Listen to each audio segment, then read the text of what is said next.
Assalamualaikum warahmatullahi wabarakatuh. Alhamdulillahirabbil alamin. Pagi ini kita bisa bertemu dalam melanjutkan materi baru sejarah Indonesia. Bab 1 akan kita bahas, yaitu antara kolonialisme dan imperialisme. Bapak yakin dua istilah ini tidak asing lagi bagi Anda. Kenapa? Karena bangsa kita pernah menjadi bangsa yang dijajah oleh Belanda kurang lebih 3,5 abad lamanya. Mungkin ada yang tahu apa sebabnya bangsa kita bisa dijajah oleh Belanda dengan begitu lama. Ya, salah satu sebabnya adalah karena Belanda berhasil melakukan politik divide et impera, yaitu pecah belah dan kuasai, sehingga perlawanan yang dilakukan oleh bangsa Indonesia selalu gagal. Untuk lebih jauh kita akan awali mulai dari pengertian imperialisme dan kolonialisme. Kolonialisme adalah suatu penguasaan yang dilakukan oleh bangsa Eropa terhadap wilayah lain yang terletak di seberang lautan untuk menguasai sumber daya alamnya untuk kepentingan negaranya. Sedangkan imperialisme adalah penguasaan suatu wilayah oleh bangsa Eropa atau bangsa lain dalam segala bentuk, baik ekonomi, sosial, budaya, sehingga menimbulkan penderitaan bagi negara yang dikuasainya. Yang kedua kita lanjutkan setelah pengertian, yaitu latar belakang mengapa bangsa Eropa bisa sampai ke dunia timur, khususnya Indonesia, yang kemudian mereka melakukan penjajahan. Ada 4 faktor. Yang pertama adalah jatuhnya Konstantinopel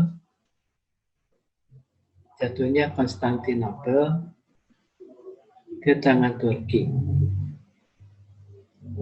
Hal ini mengakibatkan Laut Tengah tidak boleh disinggahi oleh pedagang-pedagang dari Eropa. Akibatnya, mau tidak mau, pedagang Eropa harus mencari langsung ke daerah penghasil rempah, yaitu Indonesia, khususnya di Pulau Maluku. Yang kedua adalah ditemukannya kompas. Kompas ini sangat penting bagi pelayaran, sebab bisa menentukan mata angin, arah yang akan mereka tuju. Yang ketiga adalah adanya pendapat dari Kopernikus dan Galileo yang menyatakan bahwa bumi ini bulat. Sehingga kalau melakukan pelayaran dari titik A akan kembali ke titik A lagi, tidak akan tenggelam. Inilah yang mendorong para peziarah, para pelayar untuk membuktikan bahwa bumi ini bulat. Yang keempat adalah untuk membalas dendam terhadap para pedagang dan penguasa Islam. Mengapa mereka lakukan? Sebab bangsa Eropa pernah dikuasai oleh Islam kurang lebih 100 tahun. Dan ini juga dipengaruhi oleh adanya perang salib. Itu perang antara pasukan Islam dengan pasukan Kristen. Yang ketiga, kita akan bahas tentang tujuan bangsa Eropa datang ke dunia timur, khususnya Indonesia. Ada 3 tujuan. Yang pertama, untuk mendapatkan mendapatkan kejayaan atau gold. Bagi bangsa Eropa, banyaknya emas dan bahan tambang ini akan mendatangkan prestise, sehingga mereka disegani, ditakuti oleh bangsa-bangsa lain. Dan ini juga akan mempengaruhi terhadap kekuatan militer dari bangsa tadi. Di antaranya adalah Inggris. Inggris adalah salah satu negara yang paling disegani.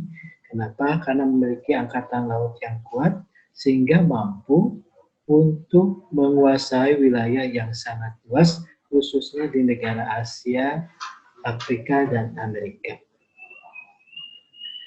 Yang kedua adalah glory, kejayaan. Kejayaan, tiap negara berusaha untuk menjadi negara yang the best of the best. Negara yang ditakuti. Agar mereka ditakuti, maka mereka harus mempunyai simpanan emas yang sebanyak-banyaknya. Emas tadi berasal dari daerah-daerah yang mereka berhasil kuasai, yaitu di Asia, Eropa, maupun Amerika. Benua-benua tadi adalah penghasil emas terbanyak. Selain itu juga ternyata selain emas, mereka juga memperoleh berupa rempah-rempah. Rempah-rempah ini kemudian hari menjadi sumber komoditi perdagangan yang sangat laku di pasaran Eropa, bahkan bisa menyaingi harga emas, saking mahalnya. Mungkin pada yang bertanya mengapa bisa begitu mahal. Yang pertama, karena rempah-rempah di Eropa pada saat itu sangat diperlukan. Karena pada saat itu di Eropa sedang mengalami musim dingin yang sangat dingin, yang menimbulkan banyak hewan mati. Yang kedua, jarak antara Indonesia dan Eropa memerlukan waktu yang sangat lama. Nah, inilah dua faktor yang menyebabkan mengapa rempah-rempah juga memiliki nilai jual yang sangat tinggi, yang sangat mahal, yang mengalahkan emas. Yang ketiga adalah gospel. Gospel adalah penyebaran agama Kristen.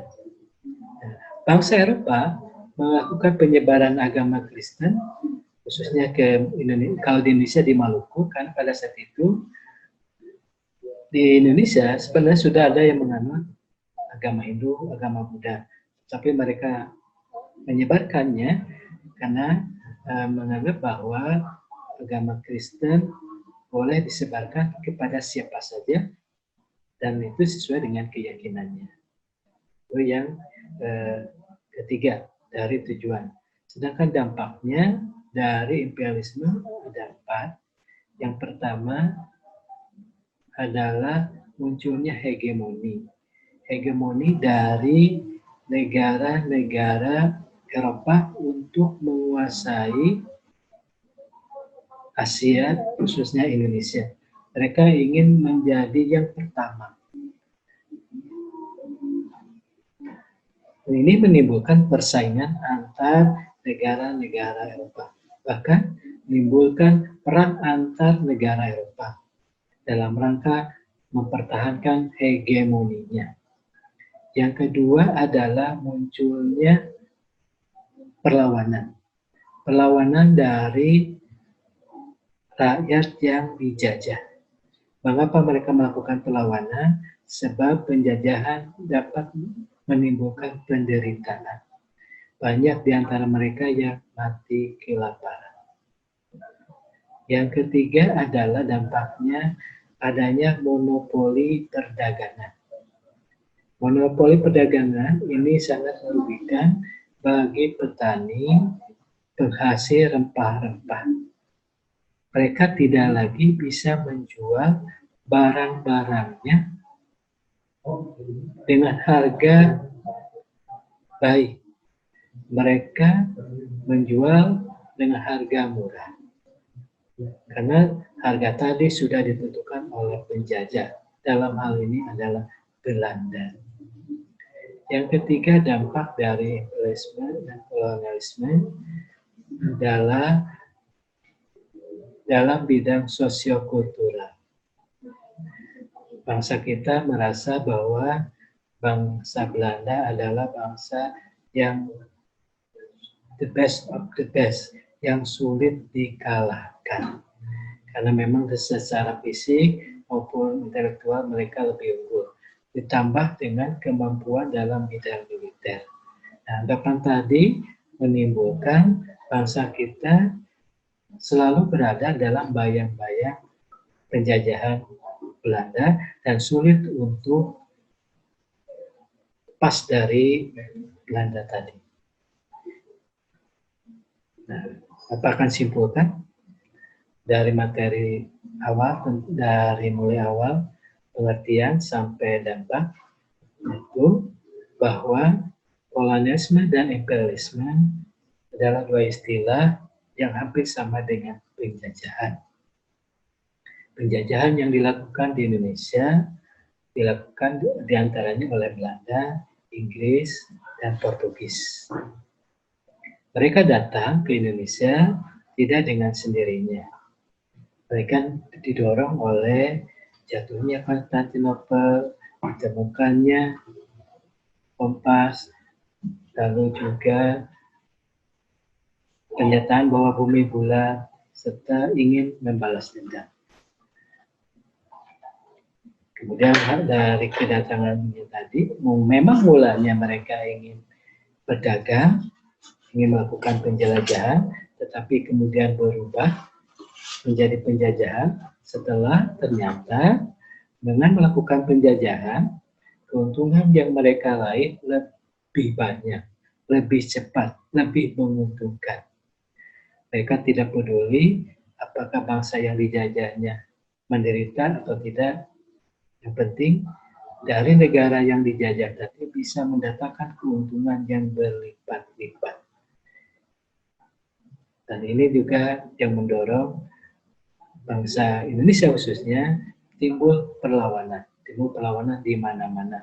Meskipun perlawanan tadi akhirnya dapat dikalahkan. Salah satunya adalah oleh politik divide et impera. Sekian yang bisa Bapak sampaikan. Assalamualaikum warahmatullahi wabarakatuh. Mas Andri.